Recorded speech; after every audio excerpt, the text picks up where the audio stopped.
People always talk about, man, you're so competitive. I'm only competitive in things that I know that I have a chance at doing well at. And that was like for me in motocross and supercross. I knew what my abilities were, and I'd get super pissed if I didn't perform to the level that I know I was capable of performing at. Even like I suck at golf, but if I can go out there and let's just say if 100 is my best and I don't shoot 100, I'm pissed because I know that's what my level is. So now being an analyst for NBC and being able to share my stories so that people can relate, even to the most basic viewer. If I'm able to bring them in and get them to understand what these guys are going through, feeling, and kind of parallel it, that I love that challenge. The last 3 years since I've been in the booth have been so fun. I've learned so much from the play-by-play guys that I've been alongside and had the pleasure to work with. Lee Diffie has played a huge role in the progression of my analyst position. So I get pissed when I don't have a good race call or I've missed opportunities. Absolutely I do, because I know what I'm capable of. So after each race, I think about the things that I did wrong first and foremost, so I can fix that. Or even if it's mid-race, you know, if my tempo's wrong or I'm stumbling on my words or I'm just missing the mark or my timing's off, I'm like almost in race mode. I'm thinking about what do I need to do to be better? Okay, I need to make this adjustment. I need to do this over here. And yeah, I get pissed if I don't have a good race call, because you never know when you won't have an opportunity to redeem yourself. So I want to make every race call like it's my last one, and I love that. Each weekend, you know, I'm like, hey, that was a good race call, or that wasn't. So I get to go back the next week and make it happen. It's like that race car racer's mentality is like, you're only as good as the next one. 100%. That's, you know, the thing about sport, you're so right. And that's what sucks about it, is you're only as good as your last race. And I feel like that's the same way in the TV world. You're only as good as your last race call. And you're like, so it's been fun, but I will tell you what's made my job a little bit easier as an analyst is the great people that have mentored me and that I got to work with, but it's the crew, the production crew, the people, the unsung heroes.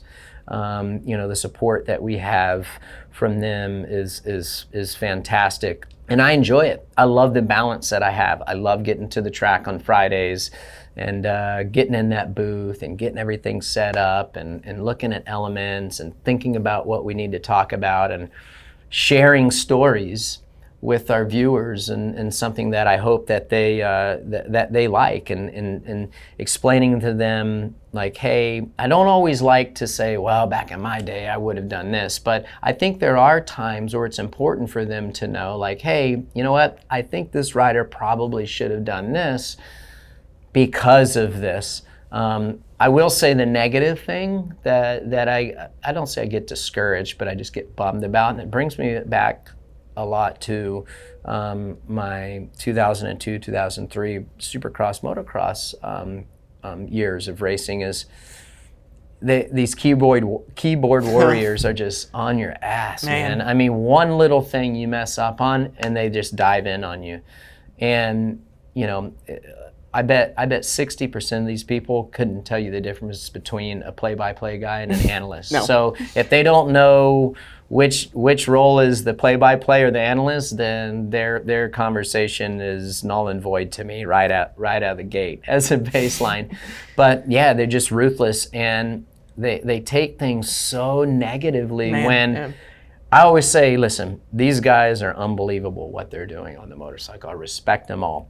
I'm just giving you my opinion, and I could sit here and go back and forth with you and tell you why my way is right.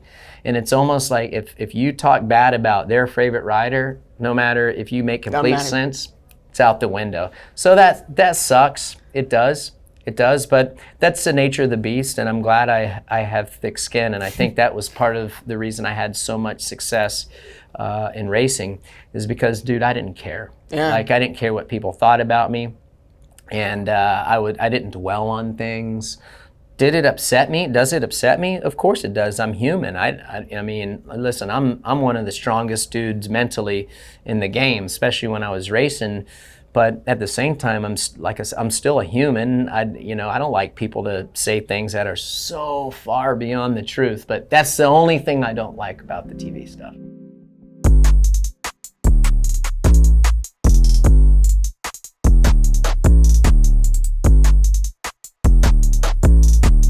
Being able to block out what people said about you in the height of your career, it seems like you were able to have that thick skin, but were there times where it got the best of you? I think there are times where once in a while that these dudes talking crap or these people talking crap gets the best of me, for sure. They'll catch me at the right time, or if they're just completely off base, that's where I'm just like, okay, I got to hit these people with some facts right here on the keyboard. But sometimes they just want a reaction. But at the same time, you can't go on there spewing crap that you're just completely unreasonable about. That's not conducive to anyone. And the thing that's crazy, and maybe I look at it differently because I'm a parent, but I would be really pissed and upset and disappointed if my kids did or said the things on social media that these people say.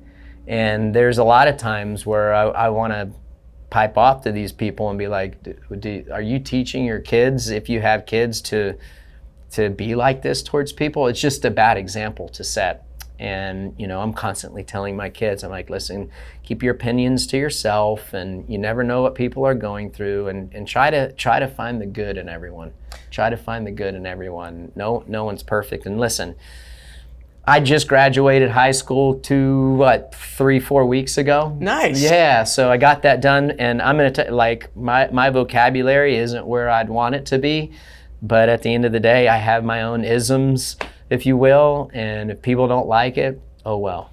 How important was getting that high school diploma to you? Yeah, getting the high school diploma to me was massive. So the reason it was massive and really important to me, number one, it's one of those major moments in lives or milestones in your life to where you remember when you graduated college, you remember when you graduated high school. It was a massive milestone in my lifetime that I didn't complete. You think about, racing, marriage, kids, you name it. You have all these milestones, and that one was the one that really irked me because I was so close. I went to public school until my 9th week of my junior year, and then I had to stop going.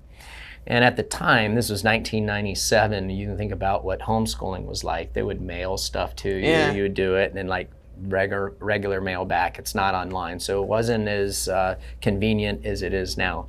So I was so close, and it was just one of those things. It's like, oh my gosh, I'm so close. Why don't I just get this damn thing done? So anyhow, it was important to me just mentally to get it done. And now I don't feel like I have anything left that I'm like wishing that I would have done, or is there anything that I can turn back time and go do? Not really.